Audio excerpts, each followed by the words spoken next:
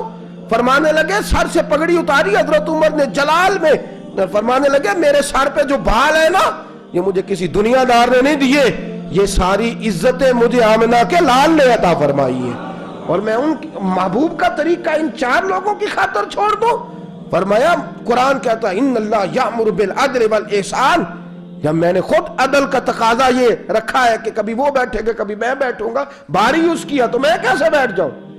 حضرت سعد بن نبی وقاص فرماتے ہیں اسی درویشی میں سلام اس پر کہ جس نے بادشاہی میں فقیری کی، کہتے ہیں اسی درویشی میں حضرت عمر پہنچے تو جو پہلے ڈرا کرتے تھے جب حضرت عمر آئے تو انہیں کامتے بھی دیکھا، روب اور بڑھ گیا، ان کے دلوں کے اندر حضرت عمر کا دبدبا اور بڑھ گیا، اور میرے کانوں میں کہنے لگے سعد پہلے سنا تھا لیکن دنیا سچی کہتی ہے جو حال محمد اور محمد کے غلاموں کا ہے صلی اللہ علیہ، وہ دنیا میں دوسرا کوئی حاصل کر سکتا؟ آج ہمارے پروٹوکول، ہمارے دبدبے، ہماری انا پرستیاں، ہمارے دعوے، ہمارے طریقے،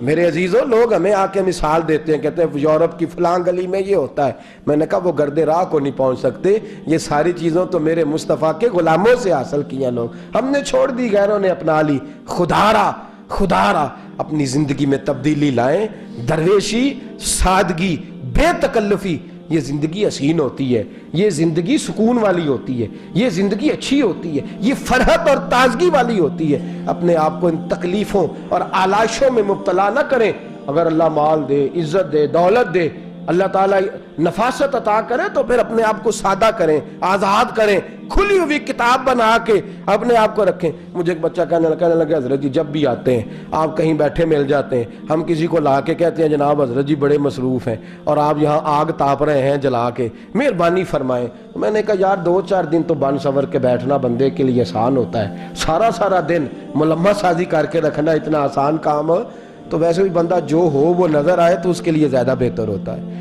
جو ہو وہ دکھائی دے، وہ زندگی آسان ہو جاتی ہے، بہتر ہو جاتی ہے۔ اور ویسے بھی جو کھلی ہوئی کتاب ہوتی ہے اس میں لوگ مشکوک نہیں ہوتے، جو بندی ہوئی ہوتی ہے نا اس میں لوگوں کو خبر نہیں ہوتی کہ نہ جانے یہ کیا معاملہ ہے۔ میرے عزیزو اپنے آپ کو بے تکلف بنائیں۔ بے تکلف سے مراد یہ نہیں کہ جیسے بے تکلفی ہم نے ایک غلط چیز کا نام بے تکلفی رکھ دیا ہے کہ جو آدمی بات پہ ٹھٹھا کرے، بات میں مذاق کرے وہ بے تکلف ہوتا ہے، یہ تو بے تکلفی اسلام اس کو پسند ہی نہیں۔ بے تکلفی سے مراد یہ ہے کہ جھوٹی انا نہیں بنائیں، جھوٹے معاملات اپنے گرد نہیں اوڑیں۔ اپنی اگر اللہ آپ کو بہت زیادہ مال و دولت دیتا ہے تو جتنا وہ مولانا رومی کہتے ہیں جتنا ٹہنی پہ پھل زیادہ لگتا ہے نا اتنی وہ ٹہنی جھک جاتی ہے، جو اکڑی ہوتی ہے سمجھو وہ خالی ہوتی ہے۔ اگر آپ پھلدار ہیں تو پھر آپ کو جھکے، پھر آپ کو با اخلاق ہونا چاہیے، با مروت ہونا چاہیے، پیار والا ہونا چاہیے۔ زندگی میں اس چیز کو ضرور اپنائیے، بڑے لوگ وہی ہوتے ہیں جن کا کردار بڑا ہوتا ہے، بڑے وہی ہوتے ہیں جن کی بات بڑی ہوتی ہے، کوئی باتوں سے اور پروٹوکول سے کبھی بڑا نہیں ہوتا، ہمیشہ مدحت خیر الانام میں گزرے، دعا ہے یہ عمر درود و سلام میں گزرے، آخر دعوا یان الحمدللہ۔